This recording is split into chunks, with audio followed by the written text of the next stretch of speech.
that. That is fancy. I did that one time too. They're still cheap. I mean, they're not as cheap as Jenny, but they're Jenny. They're not as cheap as you leave Benny. Jenny out of this. All right. What did Jenny do? What did Jenny do? Ow. Jenny's just minding her own business. There's an 80s song about Jenny. Yeah, 8675309. Is that her phone number? Yeah. Is that how you call Jenny? Oh yeah. Okay. 8675309. Okay. Yep. I knew those. I just couldn't think of it. Yep. I'm off today. That's all right. We got a new, not really a new, but an updated review. Ooh, there it is. There it is. But oh my God. I love it. And she's sweet. Can I read it? Yeah, go ahead. Oh my God. Quote, this is the podcast equivalent of a mug of hot cocoa. I'm going to cry. On the couch when it's snowing outside. The hosts are funny, friendly, and say very Midwestern things like oofda, which I love. No complaints. No complaints for you. We love you so much. I know. She's great. And I know you might think that we put the oofdas in, because we're Midwestern. No, they just come organically. A lot of times, yeah. We don't have to think about them. Yeah. We will just say them. Yeah. Oofda and op. If I had a nickel for every time I said op, I could retire. That is the sweetest. That almost made me cry. Yeah. That is so sweet. Yeah. All right. Should we jump on in? Let's just jump right on in. Let's just dive in. The main event.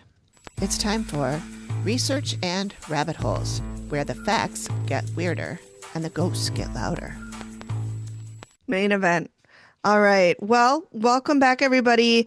Tonight, we are doing our deep dive into the Dead Files episode we recapped last time, which is Lady in Black Season 10, Episode 6. So this is Amy's Research and Rabbit Holes. Amy told me I could look at the notes that she has in there, but we all know I didn't. So listeners, you and I are going to be having the same reactions. Yeah. Because I like to be surprised. I don't like to know. Yeah. No, that's fine. I wasn't meaning that you should have studied ahead of time. I just meant while we're doing this, go ahead and look if you want to. But if you don't want to, that's fine. She just had a break to scold me. And she was like, I told you this was going to be on the midterm review. I told you. And you didn't study. And then she goes, I'm not mad. I'm just disappointed. Disappointed. Yeah. So just kidding. She didn't say that. Yeah. No. This reminds me of Shut the Fuck Up, Nick Lachey. Yes. Where Daisy and Ellen's always like, Daisy, can you just mute for a second? I want to, she acts like she's taking it offline, but they're still rolling. Yeah. And then she'll be like, Ben or whoever their editor's name is, cut that part out. And he never does. But she's always like scolding Daisy. Like, can you just not be like that? Can you just like, they do like, that. What are you talking about? Ellen and Joey do that on the I Think Not podcast too, where they'll be like, I just want to, Joey, what the fuck are you doing? Why are you making me look so fucking dumb? You do this you're not better than me. Like, it's just so, and then they go, okay, we're back. You guys didn't hear that? Okay. The thing about good podcasts is, like ours, is I feel like Joey and Ellen are my friends. Yeah. They have no idea who I am, but I'm like, we're best friends. Like, we hang out. Like Daisy and Ellen and we're going to hang out this weekend. Yeah. And that's how it should be. Yeah. I mean, that's the kind of podcast that I tend to go back to. Yeah. Because it's just it's like you feel like they're talking to you, not at you. Right. And so that's why I love I Think Not with Joey and Ellen. I laugh every single episode. Yeah. Every single episode. And I have like those niche inside jokes that every time I hear it in the wild, I want to say it, but I'm like, nobody's going to get this. And then I'll look like a fucking idiot. But they would laugh. Yeah, they would. Yeah, so, I love that. Yeah. All right, let's do it. All right. So we're going to just get into it here. Let's dive in. All right, let's dive right in. My notes. Where are my notes? I have some over here. So we're not diving in. Amy's got to find her notes. Yeah, I just had them in the wrong tab. I didn't have it open. All right. So usually the first thing I do is search for the clients and or the house. I found both. Kelly and Mike, according to Zillow, are still living in that house. Wow. I found the house on Zillow, and it shows the last sale date was November 1st, 2013. And this episode was released in 2018. So that's got to be her. Mm-hmm. And it sold when they bought it. It sold for 69% under the asking price. It dropped. Wow. So it was in July of 2013. It was on the market for $109,000. And then just 4 months later, it dropped almost 70% in price. And remind the listeners where this is again? This is in Marshalltown, Iowa. Wow. Yeah. I wonder if it dropped because of the activity or if there was something else or if it was just on there for a long time. Because that 2013 it was not. Yeah, it was only on that for that amount for 4 months. And then it dropped. But that's kind of a long time when you're selling a house, isn't it? Yeah, I guess. But I mean, it depends. But then to drop 70%, like usually you drop a few thousand. Right. You don't drop fucking 70%. Right. Unless you're me trying to sell my mom's condo. But hey, if anyone's interested, condo in Minneapolis. Interested, yep. It's actually a co-op, which is what is scaring people away. But it's a great spot. Anyway, so I found a Facebook post that was about this house. And I was reading through all the comments, and one person said, I grew up in this house from 1971 to 1986. Great place with nice neighbors. I even helped build the deck. I saw the dead files. I saw the dead files show, LOL. Not haunted then. And my bed was up against the attic stairs. Lots of good positive memories. Mm-hmm. Okay, that doesn't mean that it wasn't haunted. That person might have just been a null. Yeah. Yeah.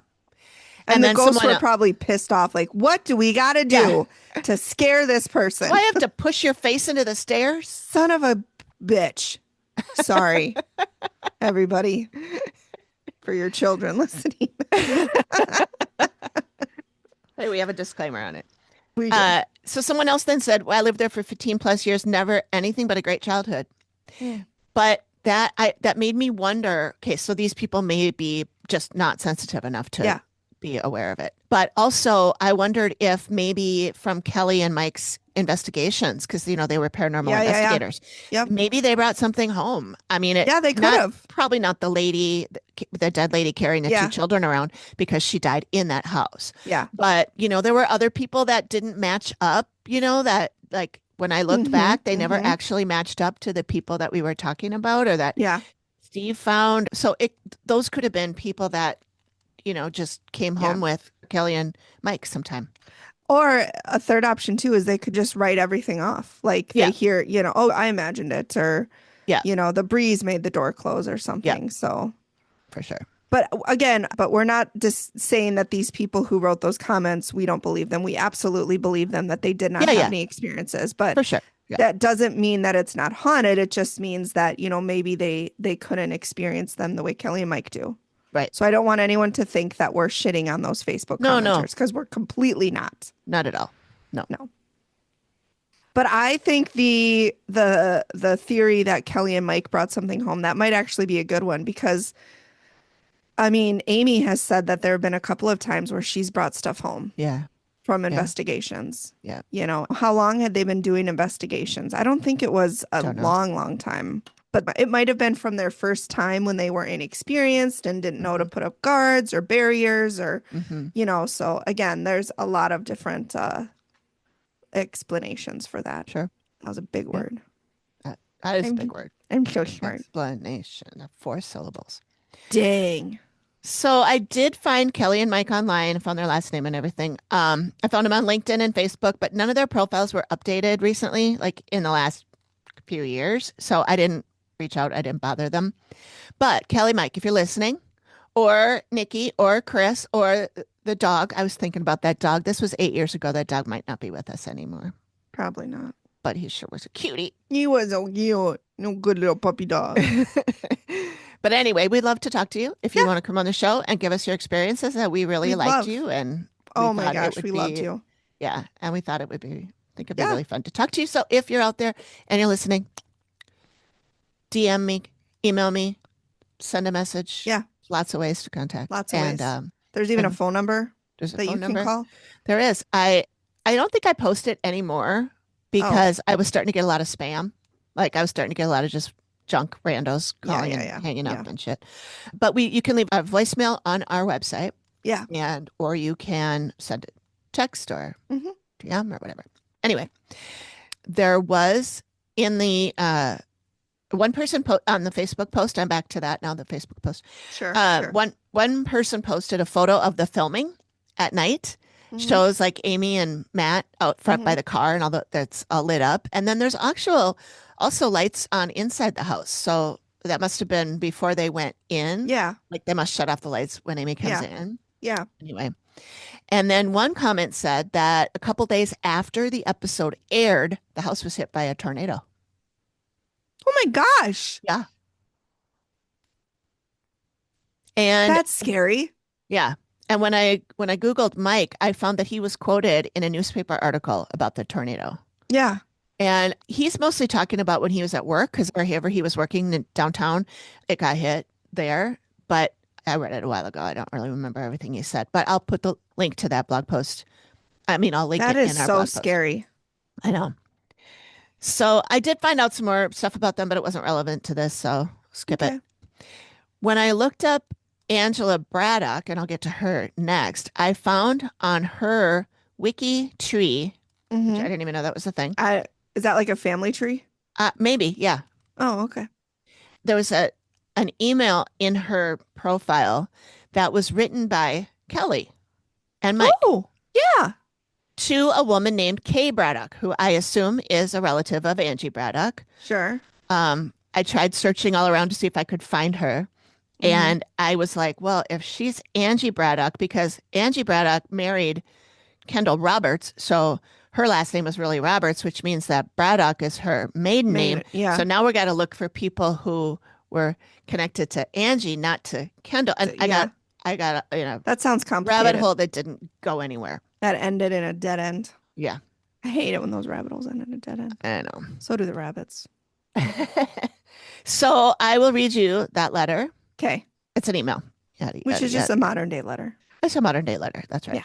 Okay. So this is from July of 2017. Okay. So would have been probably just before they the showed up. Dead Files. Yeah. The Roberts were the original owners of a home we purchased 3 years ago. The home was built in 1910, located across the street from my childhood home, my parents. We kept our other home and spent 2 years working on this house prior to moving in. The relocation was to be closer to my parents and to assist them as they need. Strange things happen in our home quite often. Wine glasses fly off the rack as we pass by. The covers get pulled off our bed. Absolutely not. She talked about in the show. Yep. My husband and myself have both been scratched in our sleep. Was it the dogs? It was that little white dog. Were you boozing? 2 of our grandchildren, ages 3 and 4, asked who the old lady was in our spare bedroom upstairs. Goodbye. Yeah. They had evidently been talking to her while they were up there. Sure. No. I could go on and on, but I simply want to give you an idea of the vast amount of activity that takes place in our home. And then it says, next, we own a business here. One of our businesses, we recently found out, used to be a boarding house in the 1800s, early 1900s. Great. Kendall Roberts, which is Angie's husband, the faith healer, was a resident there. We also started having activity at the office after we moved into our home. Our office was in that location for 11 years prior to that with no issues. Interesting. So that tells me they brought something there too. So the office was the same, but then they moved into the new house that they had been doing construction on. And then once they moved into that house, then the office. Yep. They for sure brought something or something followed them. Yeah. Let's see. It gets better. Great. My husband has spent several years compiling data from cemeteries for Find a Grave for genealogy use and others. He has done most of the cemeteries in central Iowa. Marietta Cemetery is the one that he photographed and uploaded all the details from. As I was watching TV one evening, my laptop screen came on and froze to a photo of a headstone. It was Angie's. No. No. Yeah. She said at that time I had no idea who she was or that they even owned our home. Oh my gosh. Yeah. It's as if for 2 years, both of them have in every way been linked to my husband and my lives for some reason or are trying to tell us something important. Mm-mm. We also have the information from our abstract that shows the details of the home. I believe, if I remember right, the home was gifted to Kendall and Angie by Kendall's father, who later died in debt. And unfortunately, Kendall and Angie, after losing their children, lost their home to pay off his father's debt. Mm. It seems there's been a lot of bad. Looking through our abstract, there was a death of an owner each year for 13 years after Roberts lost the house. Ooh, and 13 is considered an unlucky number. I mean, usually. Yeah. She says so many oddities. Therefore, I felt that maybe reaching out and trying to connect might get us some answers. I certainly hope all of this makes sense. Thank you so much for responding and for your time, Kelly and Mike. That was a letter to the Dead Files. That was a letter to Kay Braddock, who is a relative of Angie Braddock, and Kay posted this on on this page. That's this right. wiki you said tree. That. Sorry, page. I forgot. No, that's okay.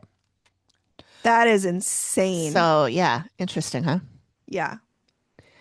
And I thought she ended it with anyone who might have information about this is encouraged to send a private message, which makes me think it's a Facebook post or something. But Kay says it's an email that she got from Kelly and Mike. Well, maybe it was an email, but then Kay posted it to her blog or something. And yeah, that could be. Yeesh. That is terrifying. So Angie, she was born in 1862. They moved into the property in 1918. And Angie's the woman who lost all of her kids, right? Yes. Or who's the ghost who was carrying the kids around? Yes. She had 4 children in total. 2 of them passed. One of them was an infant who didn't even have a name. She must have died in childbirth or even before she was born. Yeah. And then the one that choked on a button, that's Paul Roberts, and he died when he was 3. Yeah. And then Angie died on March 26, 1922 in that house. Her death certificate says that March 27th, but the wiki thing said, or the genealogy thing said it was March 26th. I don't know. 1 day difference. Who cares? Yeah. Yeah. Not a big deal. No. So I had trouble finding Kendall Roberts. Remember they talked about how he was responsible, or that people believed he was responsible for deaths of people who were sick, that he was trying to because he was the fake doctor. Yeah. Yeah. So I Googled him and I had trouble finding him because his name is spelled different every time I turn around. Great. So it's either, so in that letter that Kelly wrote, it is Kendall. His death certificate says Kendell. Okay. And the newspaper calls him Kendall, Kendall, or just KC Roberts. I would go off the death certificate. I would too. Because these are definitely about him. Yeah, the articles I found. So there, at one point, there was a coroner's inquiry regarding the death of a church member, and this was in February of 1898. But the jury was censured. Now, I didn't know what that meant, so I asked Morgan. Can I take a guess at what it means? Is it like the jury is anonymous and you don't know who's in the jury, but like a spokesperson says no? Okay, I got nothing then. Nope. I'll read a little bit of the article. It says the coroner's inquiry sitting in the case of Miss Mary Rambaugh, who died at Marshalltown after being treated by Casey Roberts, a Christian Science healer, returned the following verdict, which leaves the questions open to further prosecution if desired. Now, this is in quotes. Said jurors upon oath do say that we have taken testimony in the case of Mrs. Mary Rambaugh and are satisfied that she came to her death from heart disease, but that we censure her brother, Gregory Granville, and Dr. Casey Roberts for neglect of proper medical attention. So it's almost like an accessory. Yeah, the brother for sure. Yeah. Like a cause, like while you didn't cause her death, you didn't do anything to stop her death. Yeah. And I've never heard that before. But the censure just means that we don't have enough to say we need to have a trial for these people, but we do think there's something hinky, and we are leaving it open to a prosecution in the future should you find more evidence. Got it. Blah, blah, blah. Got it. So the way that Morgan broke it down for me is that they were saying, we believe this woman died from heart disease, but we formally shame and blame these people for failing to get her proper medical attention. And I mean, back then, formally shaming someone was a big deal. Exactly. Like that could ruin your life. Yeah. That's actually what Morgan said too. Oh my God, Morgan and I are so connected. I know. She said, important distinction. Coroner's jury is not the same as a criminal trial jury. And she said it means not yet convicted, but definitely put on blast in the newspapers of the day, which back then was practically the social equivalent of being dragged through the town behind a tuba section. Yeah. Well, I mean, geez. That's a very good picture, Morgan. Thank you for that. So then Robert skipped town after this. Well, he had to. I mean, what else could he do? Yeah. Nobody else would go to him. Yeah. You know, for your Christian Science doctor tomfoolery. Tomfoolery. So the judge dismissed the case on grounds of insufficient evidence, stating that his action was not to be construed as meaning that Christian Scientists had any right under the law to practice the healing art without first complying with the statutes. Good. So there was no trial. No. Then a year later, in 1899, he was indicted for a man who died of typhoid fever under his care. The coroner's inquiry turned the same censured thing as Mary's case. And this man was Frank Howell. Okay, but how many people have to die before somebody is like, wait, this is a pattern? And I feel like we're going through the same thing today. Like, how many people need to die before we're like, wait a minute, this is not right. Right.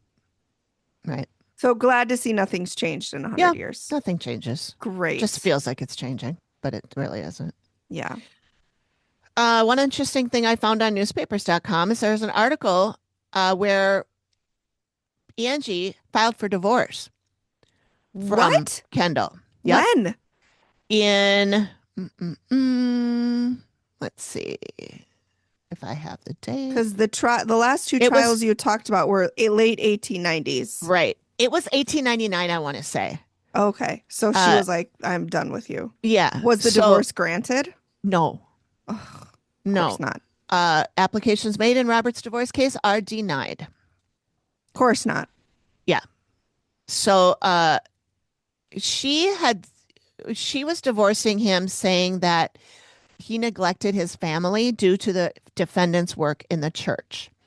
She claims that that was a terrible thing for her to have said, honestly. Yeah. And I'm not blaming her, but like he's been on trial here for fucking murder twice. Like maybe use that. Yeah. I mean, that's probably a good portion of the reason. And that he's sending money to other people in the church. Mm-hmm. Well, that wouldn't have flown.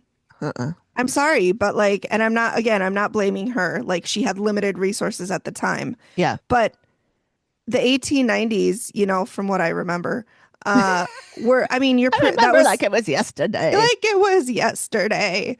America was still pretty religious. So, you know, trying to divorce somebody because they're giving too much money to a church, nobody's going to see that as being harmful. Although I don't think that people saw his church as a church like you would see that, you know, your Lutheran church or your Catholic church. Because it sounds to me like they all thought it was like it was tomfoolery. Exactly. Yeah. But anyway, she did not get the divorce granted for her. And so she applied for the divorce in October.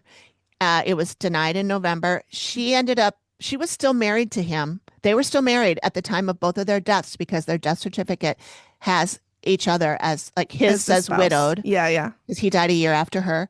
His says widowed. Hers says married to. Yeah. And so she was married to him for 24 years after she tried to divorce him. That's got to have been horrible for her. Yeah. Because not only do you have to live with it, but now he knows that you wanted to leave. So what's he going to do with that? Probably nothing that he wasn't already doing before. That's true. I mean, so yeah, he died of chronic kidney disease, which I looked at it. It didn't say kidney disease on the death certificate. So I was digging around and trying to figure out what did the death certificate say? It said CR period nephritis. So chronic nephritis, which is kidney disease. Oh, I just didn't know that. Yeah. That's what it said. And then when I saw that's what it said, I'm like, what does that mean? Yeah. Why do we got to use fancy words, you guys? I don't know. Just say kidney disease. Old timey. Yeah. So he died just 1 year after Angie, but he did not die in the house. In fact, he wasn't even living there. His death certificate shows that is from the county Cerro Gordo and Mason City as the city. So I'm going to assume they were separated. I was just going to say maybe they were only married in name and like they were completely living separate lives, which I hope so for her sake. Yeah. I don't care about him, but I hope so for her sake. All right. So moving on to the other people. Victim Susan K. Vicker. She's the veterans home, and she was kidnapped and murdered and blah, blah, blah by Jerry Sumter Jr. He's the one with all the... Oh, no, he's not the one with all the appeals. I get Jerry and Joel mixed up. I thought Jerry was the one with the appeals. I think it's Joel. Yeah, it's Joel Smitherman. Okay. Anyway, so yes, this was in 1980. She was divorced. She had 3 children. She was an LPN nurse. And her cause of death was basal skull fracture with cerebral hemorrhage. Why you gotta scorn Basil's name like that? They do good work, like pesto. Yeah. Right. We all know how I love pesto. I do too. So it says blow to the head. This is on her death certificate. It's a blow to the head, and then in parentheses, exact cause and type undetermined. Ooh. I couldn't find anything else on her, but it was a homicide. Yeah. Jerry Sumter Jr. He is the murderer. He is the one. Oh, he is. You're right. He's the one that kept filing appeals. Yeah. And we talked about most of these. Megan, you read them, a bunch of stuff that you found, so I'm not going to rehash all that. I mean, he was appealing like very recently, though. Very recently. Yeah. Like, I want to say in the 2020s, he had appealed. Yeah, I think so. Yeah. And it was the stupidest reasons. Like, I can't remember them. That's how stupid they were. I think I read them in this episode. So if you want to listen to what they are, go back and listen to that episode. Yeah, you can go back and listen to that. They're fucking dumb. They're just dumb. It's like, my page was white paper when I wanted yellow paper. And for that reason, we should appeal. I remember one of them was that he said that the judge didn't explain what reasonable doubt was. Yes. Yeah. And he was like, how is the jury supposed to know? Yeah. And I'm like, they just said I was guilty and that they don't understand that. It's literally the phrase, like reasonable doubt. They're not 4-syllable words like me. Yeah. Like you. Me is only 1 syllable. I know, but like I use. You're right. That was pretty funny. So I did find an article, probably one of the same ones that you found. And so I'll put the links in the show notes and you guys can all dig around that if you want to, or I'll put it in the blog post. But on this one website, a law website called Justia Law, said on February 5th, 1984, he called police from a convenience store to report a murder. The victim was a girl who was working at the store. She was raped and beaten to death, and he was taken to the police. And I couldn't figure out how he was able to be in a convenience store in 1984 when he killed Susan in 1980. Well, the reason it probably took him a long time to build a case. Yeah. Because when was DNA evidence? I mean, that was late 80s, I think. I don't remember, but it probably was. Like, I don't know if they even used DNA for this. Well, at any rate, the woman that was in the convenience store, her name was Janet Lewis, or Levis, Levis, spelled differently in different places. But he was convicted in Marshall County District Court and sentenced to consecutive life terms. Okay. And so that is where he was appealing. He appealed all of those too. Yeah. Confession mechanics and, so like he said, it was coerced and all that. And he said they Sure, promised to get him alcohol treatment if he said he did it. And it's all sorts of shit like that. So I did a quick cursory Google search, and it Okay. says DNA evidence was first used in a criminal investigation in 1986 in England. So 1986 UK, the first forensic case of DNA profiling to catch a suspect and clear an innocent person. 1987 was the first use in a U.S. courtroom. It was the People v. Wesley. And the first DNA-based conviction in the U.S. was Florida v. Andrews. So this was, I mean, that was 7 years after he killed Susan. And, 4 years after, or 3 years after the convenience store. Right. Yeah. It must have been so easy to commit crimes. Yeah. Like you literally just did not have to be at the scene. Look at things that, that crime stories that we know from the 20s, 30s, 40s, Black Dahlia, Zodiac. I mean, John all those Bonet. things, yeah. Which was the 90s. Right. Well, yeah. Kenda says that'll never be solved because they fucked it up too much. They did. I mean, they let he moved her body. Oh, I don't want to get into it. I know. But yeah, like it must have been so easy to commit a crime before DNA and all this technology. Yeah. Like you literally just had to not be at the crime scene. Yeah. Yeah. So this is while he was serving the life sentences from this Janet murder. That's when a prison inmate came forward and said, "Oh, he's been bragging about killing Susan." Yeah. So that's how that all happened. Which, like, I get that, but also, how reliable can prison informants be? True. And this guy had a reason to lie because he had a bunch of convictions that he was hoping to get overturned. For ratting him out. So yeah. And again, I'm not saying that the informant was lying, but I'm just saying I think there should be a lot of skepticism around prison informants. Well, and this ended up being in 1989 when he was able to be convicted for Susan. So I think maybe they did do some DNA. I don't know. They might have. I couldn't find anything about that. He's still in prison. He's still alive. Yeah. Good. Yeah. Good. And then next we have the victim, the Hobo Con Man, Richard Joe Tasler. I keep wanting to say Tasler because there's only one S, but Tasler. And I have some photos of him. Tasler. Which one is it? I'm confused now. It's Tasler. That's how they pronounced it in the show. Okay. He disappeared May 1986. His body was found March 1990. Whoa, that was a long time. Yeah. And it was just because somebody had a tip. Oh, check into Joel's property. Yeah. Oh. So he was a jeweler. His place was Bauble's Jewelry. And he was friends with his killer, Joel Smitherman, and they ran around and did business together. Sure. Drug trade. Of course. Is what they were. Well, it was the 80s, wasn't it? Yeah, it was. Tasler was last seen at a convence store. And I went, is this the same convenience store as the other lady? A theme. Maybe don't go to that convenience store. I hope that's closed. Yeah. Yeah, or security's amped up. All right. Maybe get some CCTV footage there. Yeah. That night he went missing. He had stopped for gas and left his revolver there because he was going to visit his mom, and she didn't like him carrying a gun. And so he just left it there. Said, I'll be back for it after I go say hi to my ma. He's like, here, Fred, watch my 9mm. I just got to pop over to mom's for an hour. Yep. Well, he never came back. That's unfortunate. So there were numerous reports of him being seen all over the world, including Japan. So like they didn't take his missing very seriously because they were like, no, I saw him. So who knows? But it's on the death certificate. The informant is Angela Tasler. And I didn't know who that was because it said he was divorced. I thought it was a wife, but he was divorced. Sister? And his mother's name was Edith. It was his daughter. Oh.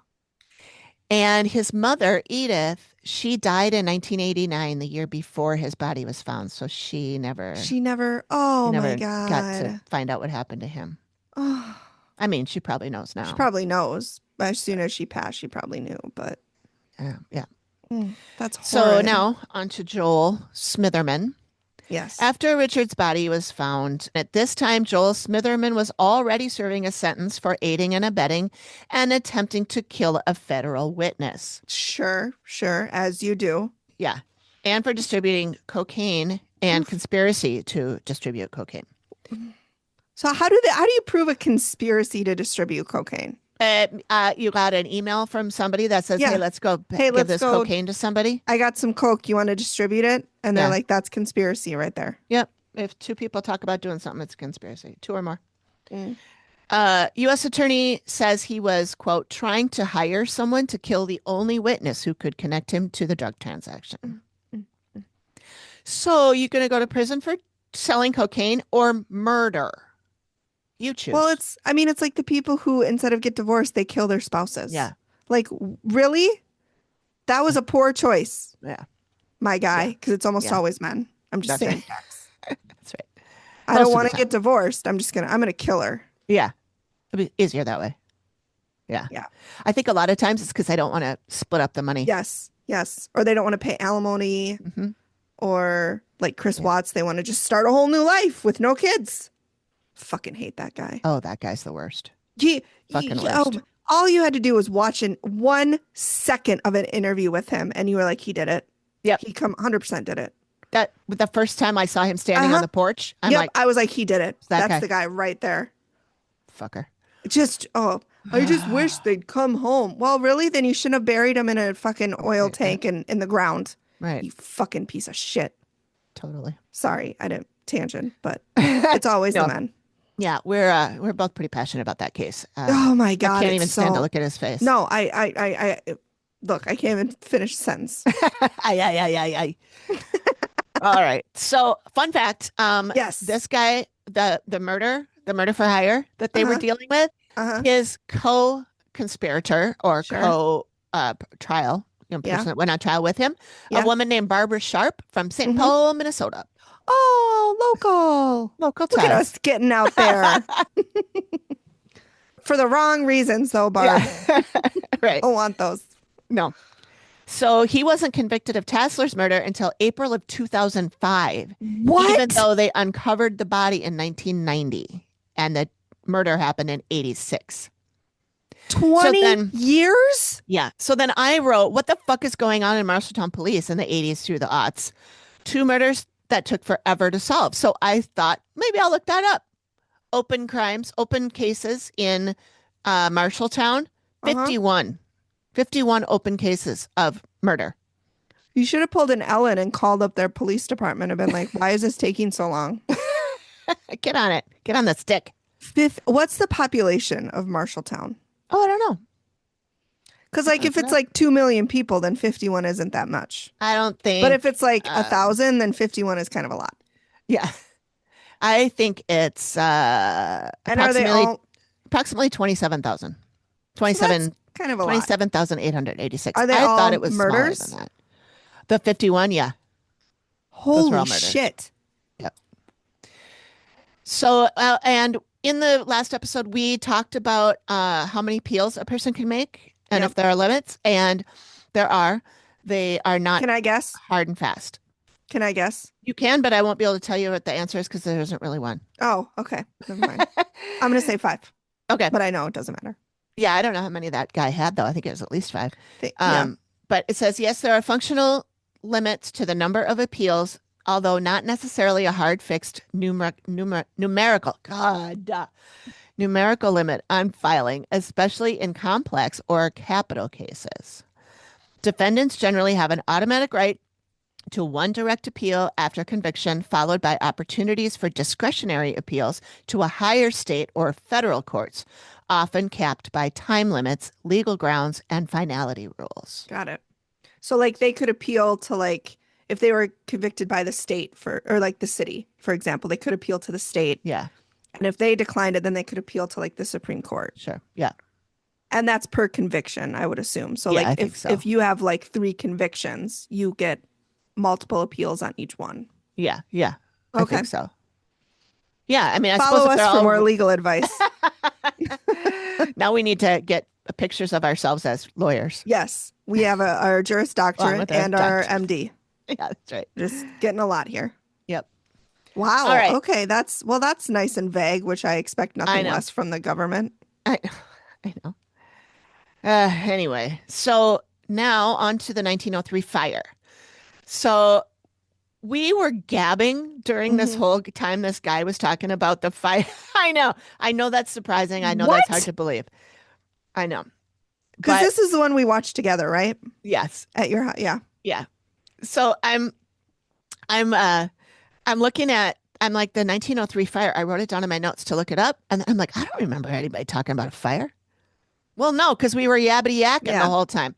So they talked to a guy named Marty. That's Marty Mitchell was the professional that Steve went and talked historian. To. Yeah, he was a historian. I think he was a genealogist, not a gynecologist.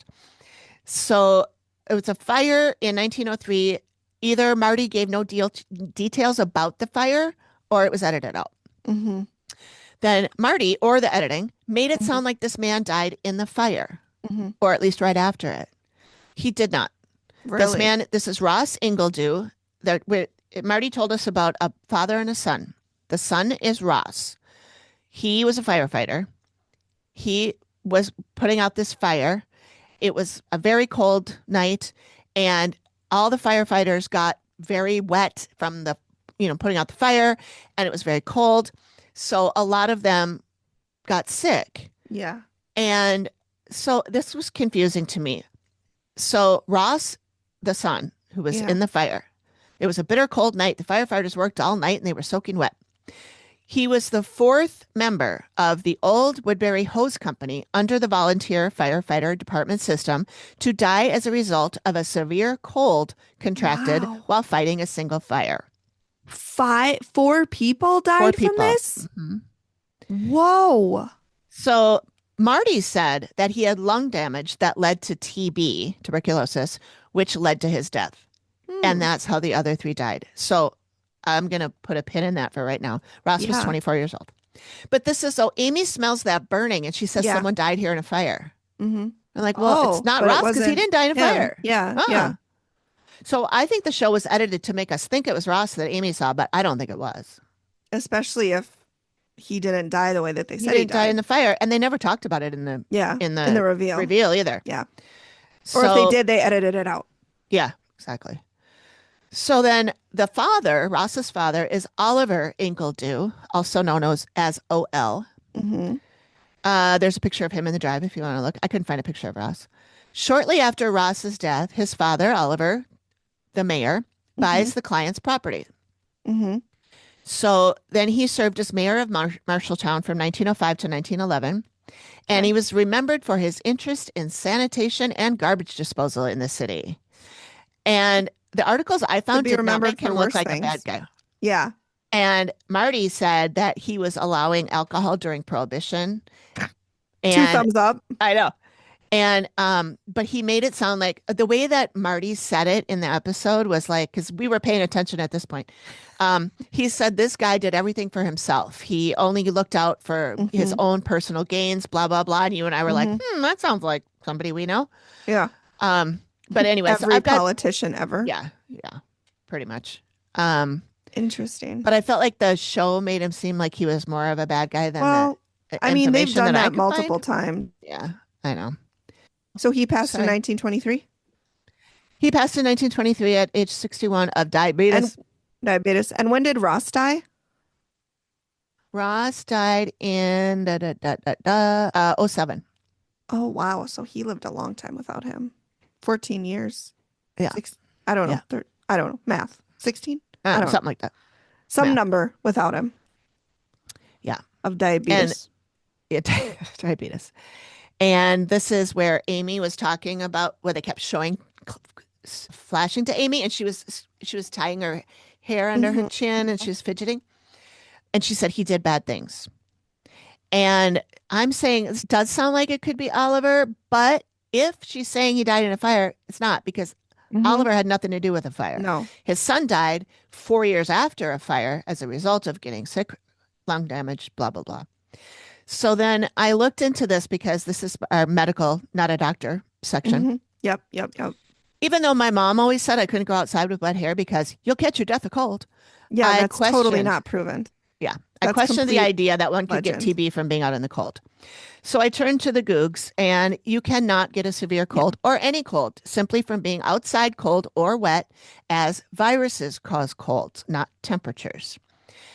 So take that, Babs. Plus, TB is not, it's transmitted via air. Yeah. Yeah. It's a different thing, too. Yeah, it's a bacteria. Completely different. Yeah. So, however, being cold and wet can lower your body temperature and temporarily weaken your immune system, making you more susceptible to viruses if you are exposed to them. So then I looked up, can you get TB from being outside in the cold? No.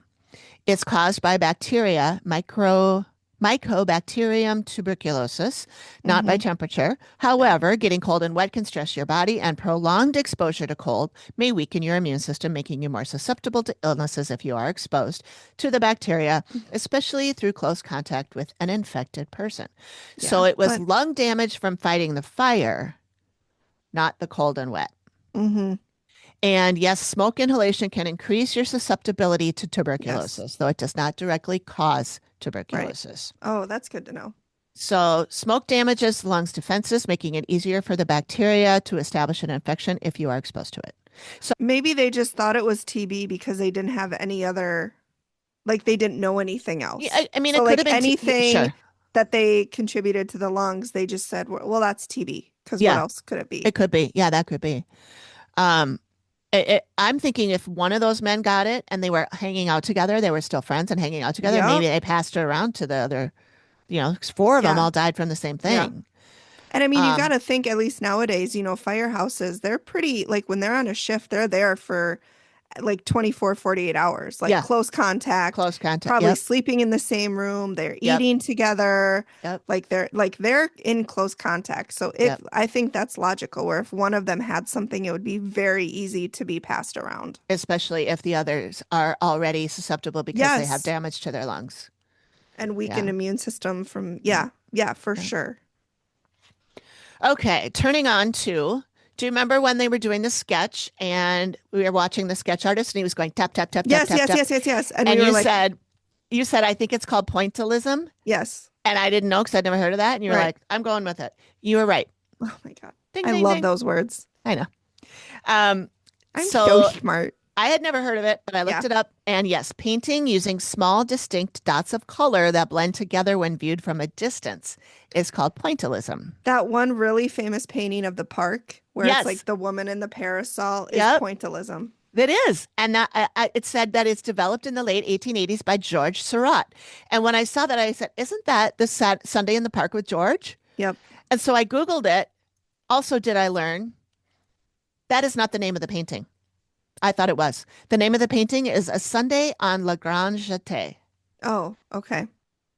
Sundays in the Park with George is a Pulitzer Prize winning musical by Stephen Sondheim. Nice. But it is inspired by that painting. Yeah. A Sunday afternoon on the island of La Grande Jetée. So, not to be confused. Look at all that useless information that's in my head. But this is the thing. I go, well, how about that? But then what about this? And then what about So that's why Yeah. And then also Grande Jetée is also a ballet term. It's spelled a little differently. And it means a big throw. It's basically when the dancer leaps up in the air and does the split. Oh, yeah. While they're in the air. Yep. Yeah, I do that every morning when I get up. It's my workout. Yeah. Just Grande Jetée through the house. Yeah, it's Grande Jetée. It's good for you. It is. Yeah. Which then made me think of Marta. Marta. The little ballerina Marta. Yeah, who's a yellow flower in the desert. Yeah. It all comes back. All right, that's all I got. That's good. That was a lot. That's all you got an hour later. An hour later. That was a good dive. It's been almost an hour. Yeah. Yeah. So I'll have all the links to all my sources, everything I found. I'll put it all in I probably put it in the show notes because that makes the show notes too long and then they make me take part of it out. Yeah. But I have a blog post with all that stuff. So you guys can go over there and look at it and read even more, dive into more rabbit holes as you desire. And as if your you little do that, heart's desire. Yeah. If you do that, come on back and comment on either the video or the blog post and say what you found. And we'll do some extra corrections or whatever if we need to. Yeah. All right. Thanks for listening. Yeah. And I think next time we record, we're going to do in person again, right? Yeah. Okay. I think so. And we'll just I have all of the episodes that are eligible that we have not done yet in a hat of my dad's hat. Yay. So we just pull one out of the hat. And that was so fun. And then we'll do it. We'll wing it. We'll wing it. That's how we always do it. Just kidding. Right. Amy is very prepared. I'm the winger. Not us. Well, sometimes. I like not watching it ahead of time. I do. I like watching it together. I know that we miss some stuff because we yammer too much, but we need to actually remember to pause before we yammer. Instead of talking over it, because then we miss it. Because then we're like, wait, who said that? Yeah. True story. And also, I got the whole episode edited and I put it up to YouTube, and YouTube said, no to fuck not. Oh. So I did cut a lot out. Yeah. But apparently not enough. Not enough. So I really thought talking over it would be okay. Yeah, I did too. Not. But apparently not. So all I had to do is cover up the screen that had the Deadfalls part in it. Yep. And I have just made a note on there to say, if you want to see the whole thing with the Deadfalls playing in the background, come over to Patreon, because that's where I posted it, and that's where you'll be able to see it. So maybe we'll get some more patrons. Yay, do it that way. I hope so. Yeah. All right. So we'll see you guys next time. All right. Thank you for listening. Yeah. Bye. Thank you for listening to the Activity Continues podcast. We really appreciate you giving us your ears for a bit. Please feel free to drop us a note and say hi. And join us next time when the activity continues. Nailed it. The Activity Continues is produced by me, Amy, at Collected Sounds Media, and is part of the independent Collected Sounds podcast network.